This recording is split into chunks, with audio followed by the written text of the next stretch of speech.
Hey everybody, welcome back to Fixed Dish. I'm Kyle. Here we are on my Chinese mini excavator, the big kid's toy.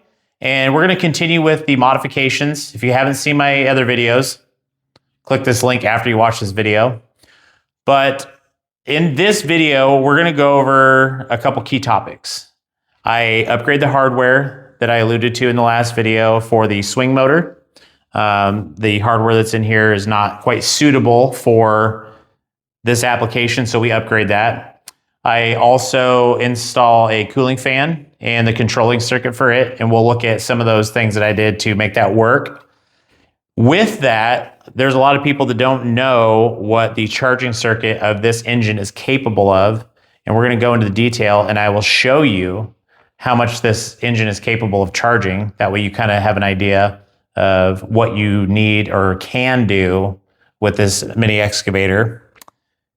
And then lastly, I have my cushioning valve and how I mounted it and sort of how that worked out.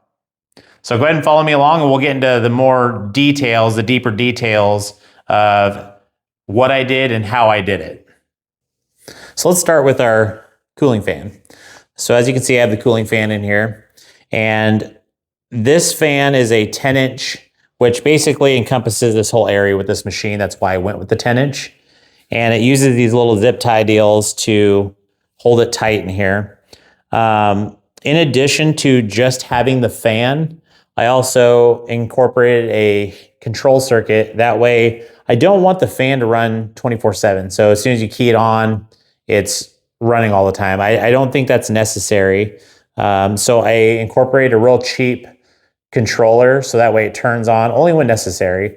That way the batteries get charged up early on, and then as it's being used, you don't overdrain the batteries. So let's take a quick look at this. Let's look at the fan and the controlling circuit, and then I will actually make up a schematic. That way, if you want to follow what I did, you can follow along as closely as possible. Okay, so I have my electronic cooling circuit, and these are little digital display deals that I got from Amazon. And they actually have temp probes. So for this first one, I attached it here. And that way it's getting some of the ambient air temperature underneath here. And I have a temp set at 125. So when the under hood temps reach about 125, I have it to where it will kick on automatically. So to demonstrate how this works, I need to add a little heat to the situation. So we're gonna go ahead and heat this temp probe up. And you'll see that'll quickly rise up to that 125. And we're gonna kick that fan on.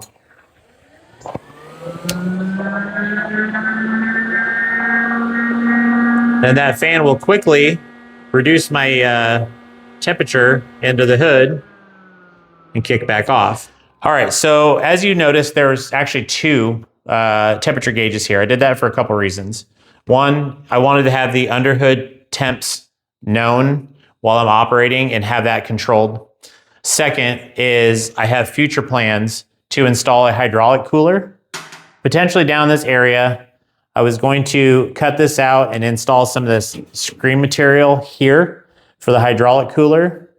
And then there's a hydraulic filter head that's gonna go in here. And this will all tie into the hydraulic tank. So the second gauge that I have is actually attached physically to the tank. It might be difficult to see, but right now I just have it taped there. I will eventually adhesive it directly to the tank, and that way I can monitor my hydraulic temperature as well as my underhood air temp. So something that I did with the fan controller is I made something to potentially make my life a little bit easier. I didn't like the way it mounted, so I kind of invented my own way. If this is something that you think you like or would be interested in, put it in the comments below. Let me know what you think. If this is something that you would like me to 3D print, maybe have something available for the general public, go ahead and let me know down below. So with this fan controller, is the way they mount, the margins that you get for the install is so narrow. You only get about a 1/16 of an inch all the way around. And when you're cutting on this, you know, I don't know if it's quite quarter, it's a little bit less than that. It's 3/16 piece of steel. It's hard to cut a hole that accurate. But because I was doing the two fan controllers, I whipped this up on the 3D printer, and you can see it protrudes through quite far. And that was one to protect the PCBs that house all this stuff. But I also made the bezel wider so I could cut a reasonably accurate hole and then drop it down to kind of, have like a beauty ring or something like that. But the nice thing about 3D printers is you can print these openings extremely accurately. So if this is something you think you're interested in, put it in the comments below. So to finish off a previous video where I was doing the exhaust, I have it pretty much done and functioning. I just kind of want to show that.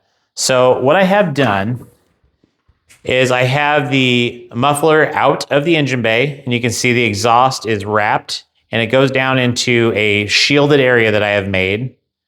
And sort of what it looks like on the outside of the machine, the muffler is encased, but it is inside the footprint of the machine. That way you don't accidentally knock it off. Eventually I'll get some paint and we'll pretty it up. But as you can see, it looks halfway decent. I mean, you're not gonna knock the muffler off. If you knock that off, you're doing something seriously wrong. It sounds kind of loud in here in some of the other videos. Once I got it outside, it's actually kind of decent. It's not too bad. Anyways, let's move on from there and let's look at some of the other things that we finished up. Now, I bet you're wondering, I got fans installed on this thing. Do I have enough of a charging system to support that? We're gonna answer that question. This is the Ratto engine.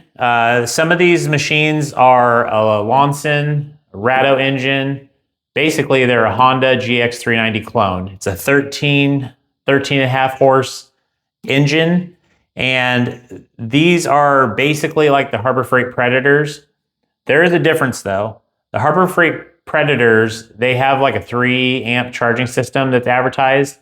These are actually quite a bit higher. And there's a lot of information going around online and you don't exactly know what it can support.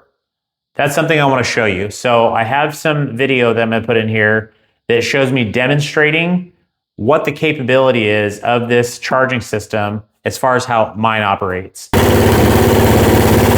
There's our baseline. Let's start up our first fan.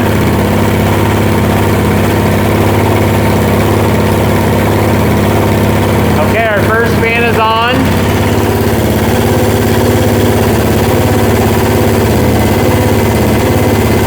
So we're dropping in voltage.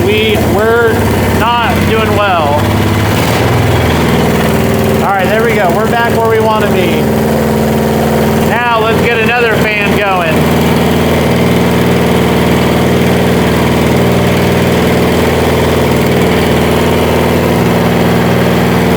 Second fan on. Oh, we're dropping hard. But we are charging.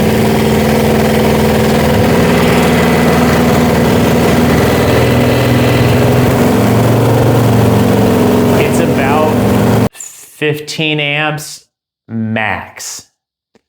I believe that if you ran anywhere from 10 to 12, 10 to 13, it's probably safe to run all the time like that. I think if you ran 15 amps, you'd probably burn out the charging system in very short order. So keep it around the 10 amp-ish range, and I think you'll be okay. So let's move on to the cushioning valve. I mounted it approximately in this location under the sheet metal, and there wasn't an area that seemed to make sense, like I'm gonna bolt it to this thing that already exists. So I wanted to just pick a location and put a bracket there that made sense to me. I'm not the engineer on these things, but I like to make my life easier if possible. So we're gonna look at how I mounted it, and you may have the ability to do this yourself. You may have to bolt it to something else that exists. Whatever's fine. You don't have to do it this way. Just kind of sharing the way that I did it. Alrighty, so we got my 90s put in, and I believe what I want to do is have this sit about here. It's kind of out of the way everything, and it remains adjustable in the future. So what I had done is I had just taken a piece of flat stock that I had and just bent it, and I'm gonna have it welded to the frame here and have the bolts pass through it. And I don't think it's gonna be in the way of anything. And I'll get a close-up of how this is gonna sit in here, and I think this is gonna work just fine. I don't have long enough bolts to bolt it in right now. Just for mock-up, I got some zip ties through the hole so it stays where I want it to. But that's generally speaking how it's gonna stay in there.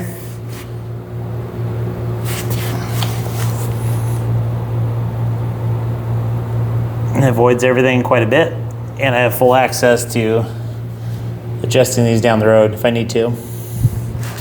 I can just put my battery back in.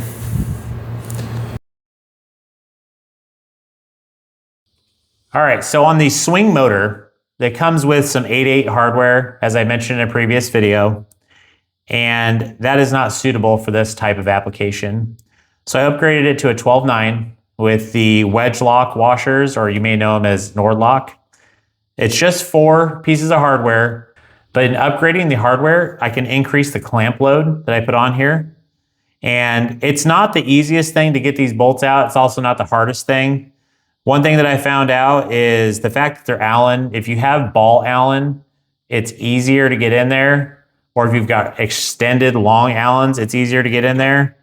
But to torque them and torque them properly, it's kind of tricky. I have some video of that.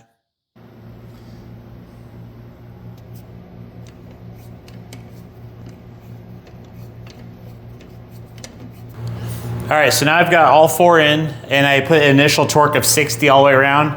I'm now going up to 70. 70 foot-pounds on each.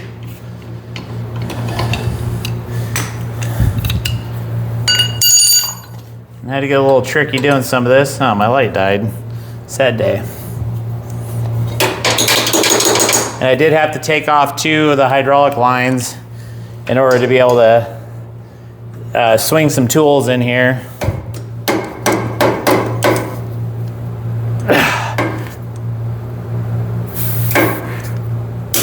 There we go. So we're, like I said, we're at 70 foot-pounds, which is, what is that, like 95, 97 Newton meters, like 97.5 Newton meter.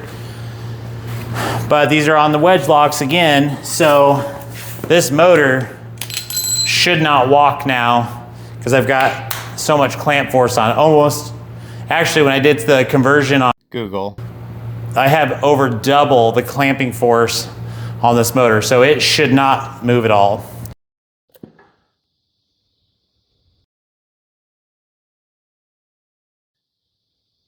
Bonus facts.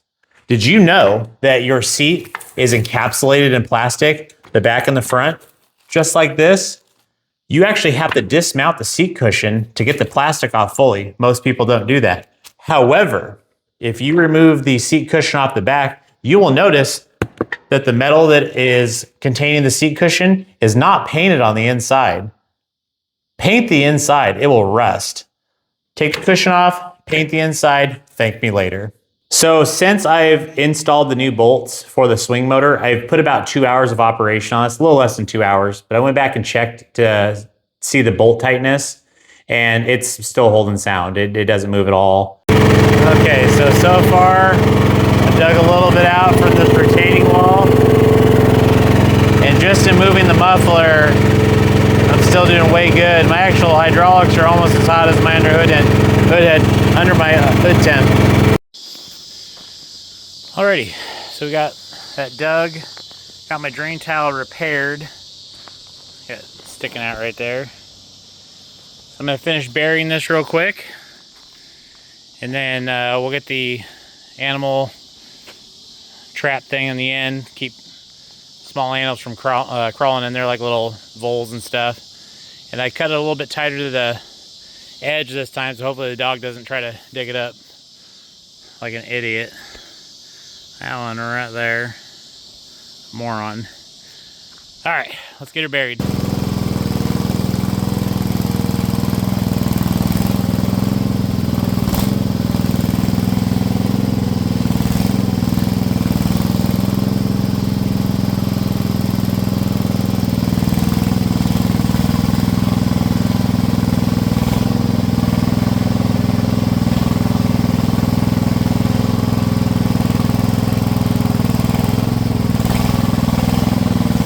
If you're not familiar with what I'm talking about, the last video I kind of show it moving in the housing that they've created by welding down some key stock. But now that I've bolted it down with proper bolts and the proper torque, it doesn't move at all. So I highly recommend doing that.